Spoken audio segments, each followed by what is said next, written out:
Hey, what's going on, everybody? Welcome back to another grounded video. So they did have another patch for the Bug Strike Back update, which is a little weird. I thought the update was done and all the public test stuff was done and the patches were done. Nonetheless, we've got a new patch that just dropped. Patch 0.13.1 is out the door. Now, this is mainly focused on base defenses and stuff like that. So let's just jump right into it. We're going to take a look inside the game too at some of the other aspects of it. But let's go ahead and check it out. Make sure you get your update when you start up the game. So changes right here. Factional reputation, waft emitter, and the mixers. The amount of extra creatures that are sent during base attacks in multiplayer has been lowered. Lower the amount of negative reputation players gain when hanging around certain areas of that yard that aren't bug dens. So I'm guessing like the oak tree, a lot of people getting attacked by bees or around the picnic table or something. Players no longer generate negative reputation with bees by just being in the flower bed area. So now it looks like the only way to get negative reputation from the bees in that area is going to be to actually attack them. You're not going to generate negative reputation just by being there. The max amount of flying creatures that can be attacking your base at the exact same time has been halved. No change for non-flying creatures. So mosquitoes or bees, if you get attacked by those, if it was 10 originally, now it's going to be 5. So your bases won't be completely destroyed, just half destroyed. Infected gnats no longer participate in defense events. That's good because those little fuckers are annoying. Infected wolf spiders no longer participate in base attacks for now.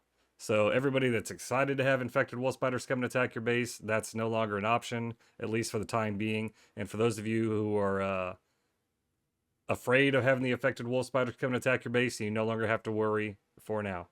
Defense event creatures are now much easier to stun. Hopefully, that gives you more incentive to use the pollen cannons, even though pollen's still relatively difficult to come by.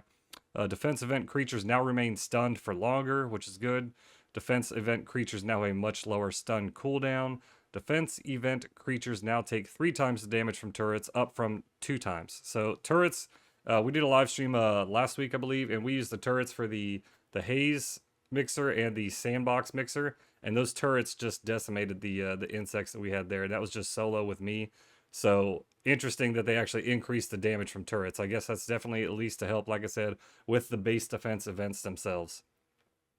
The amount of attacking creatures sent to larger bases have been decreased in size. Now that's interesting. So if you have a bigger base, the amount of attacking creatures apparently was factored in the size of your base. So no longer an issue with that. Jump into turrets here. Turrets are now unlocked on earlier Burgle chips, so no longer going to be I believe it was the picnic table and the black ant lab. So those may actually be required or actually unlocked. I'm guessing maybe with the haze or the pond lab rather. One of those two maybe. Turret recipes have been changed to require lower tier ingredients to account for earlier acquisition, so that's good. The turrets are going to be cheaper. Pollen turret now guaranteed to stun almost all wave creatures in a single shot. So that's really good right there. So those pollen turrets are getting a buff, and the stun and the slowdown that we're going to talk about here in a second. The creature's stun cooldown has to lapse before they can be stunned again. So you just can't keep them stunned constantly. So if you have multiplayer and you have one person use the pollen turret to stun them, they're going to have to wait until they can be stunned again. Pollen turret now also applies a 70% movement slow for 20 seconds. That's huge. You're basically going to have them slowed down a lot. Turrets can aim slightly higher and lower. That's good because it was a little wonky with aiming up and down. The player can now attack enemies using melee through windows and over walls more reliably. I don't know if that's still going to damage windows and walls. So interesting to check that out. Charcoal items. Charcoal torch durability doubled. Charcoal torch now only requires 1 charcoal to repair. Similar to the charcoal canteen, they patched that where the charcoal canteen was only 1 charcoal. So now both of those, the torch and the canteen, 1 charcoal to repair. Charcoal canteen durability doubled. Charcoal canteen can now hold 6 drops. Makes sense. I know my OCD and a lot of people where the original canteen was 2, the canteen plus was 4, and the charcoal canteen was 5. Now it is, everything is right in the world. The charcoal canteen can now hold 6 drops. Explosive bird trap. Explosive bird trap now does significantly less damage to buildings and players. That's good. Does much more damage to wave creatures. Has twice the explosion range. Can now be placed on walls and ceilings. Okay. All base armor damage threshold values increased by 10%. So that's a huge thing too. We talk about armor a lot. I just did a armor video earlier, and we talked about the damage that you're taking from the armor. or from the insects rather. Creature cards. Looting the last existing Tasty, Rusty, and Archer in the yard will guarantee regular and gold card unlocks for those creatures. So I guess that's their temporary fix. They're not going to have them respawn. You basically just automatically get the regular and gold card. This will retroactively unlock for those who have already looted all of these creatures in their yard upon loading your game. So we'll have to double check that once we hop in. Looting the assistant manager will grant you the gold card even if you had not previously peeped it. This will retroactively unlock for those who have already defeated the assistant manager without having peeped it upon loading your game. And then wrap up with some bug fixes here. Major issues. You can invite players to your game and join players' games via the Steam overlay again. So this was a huge issue for multiplayer. When Mediocre Milton and I were trying to do it, it took us like 15-20 minutes. We couldn't just join through Steam. I had to go on my PC and into the Xbox Insider app or whatever and befriend him in there, and then we had to join through that avenue. So it looks like Steam is going to let you join the game that way again.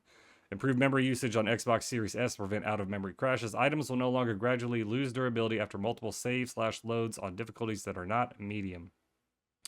Fixed loading crash dealing with ant colonies. Fixed client crash when joining games dealing with quests. Fixed random shutdown crash. Fixed random crash relating to players approaching and moving away from creatures. Black soldier ants that are part of a defense events are properly lootable again. We'll have to see if they drop the mandibles. Grinder items properly moved to the completed section on complete instead of getting stuck in the queue section. Mixers no longer take a long time to stop spinning on success.